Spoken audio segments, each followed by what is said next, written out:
Coop spotted the large red barn just in time to catch the turnoff. Directions around here were something out of an old Western novel.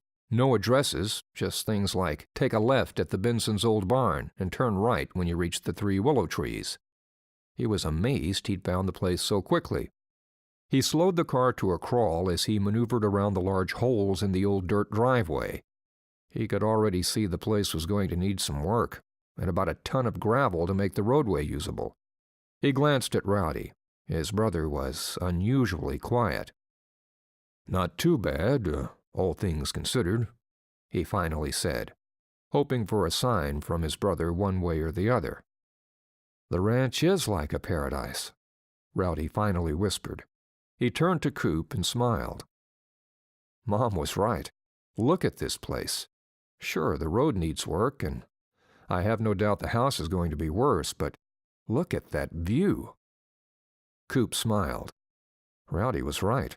The view was magnificent. "I wonder how much is ours," he said absently, trying to take in the majestic land and miss potholes at the same time. Rowdy shrugged. "No idea. I'm sure there's a way to find out, though. If the place doesn't have fences, the surveyor's office should be able to come out and mark the boundaries for us." "Does that mean you want to stay?" Coop asked hesitantly. This move was perfect for Coop and his family. He just wasn't sure that Rowdy was going to adjust to small-town life as easily. Coop, on the other hand, was set if they decided to make the move. He had already talked to the mayor of Mount Haven, John Hurlin. The man was a friendly sort and was pushing Coop to accept his offer and take over as chief of police. Mayor Hurlin had flown out to Chicago 3 times and upped the salary twice in an effort to close the deal. But Coop wouldn't commit until they saw the ranch, and Rowdy agreed to join him. He held his breath, waiting for his brother to respond. He was desperate to hear what Rowdy thought of the place. "Maybe," Rowdy finally answered softly. "Let's not get ahead of ourselves. We still need to see what condition the house is in, and I need to check out the cottage Mom talked about. No offense, but I'm not living with my brother." "Fair enough," Coop agreed. He, too, wanted to see how much work they had ahead of them. They rounded a small bend in the driveway, and the house finally came into view. Coop's breath caught in his throat.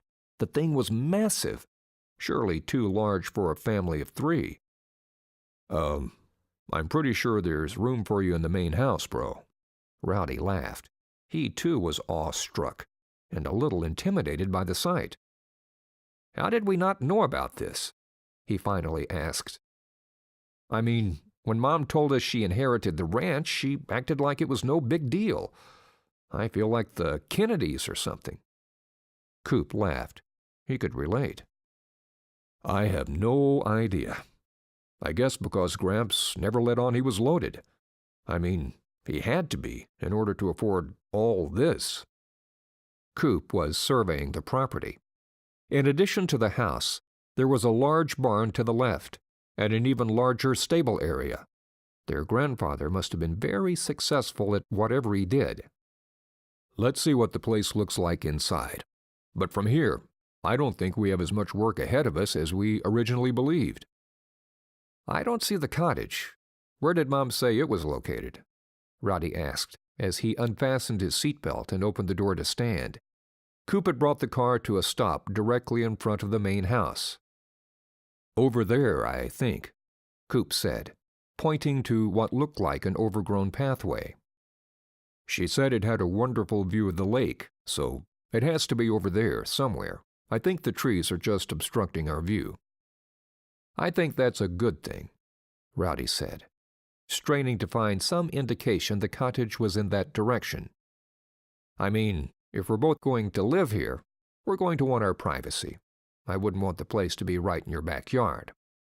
Coop laughed as he handed Rowdy his cane. "If I didn't know better, I'd take offense to your attitude. You're acting like you don't like me or my amazing family." "I prefer to love you from a distance," Rowdy said.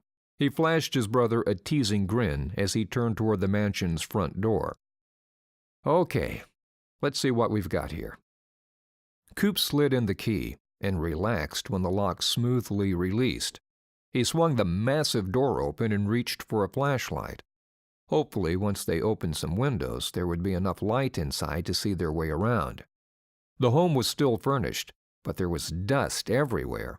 It was obvious the place had been deserted for a number of years. As the two brothers made their way through the large foyer to the study and eventually to the kitchen and dining area, they were thinking the same thing. The place was perfect.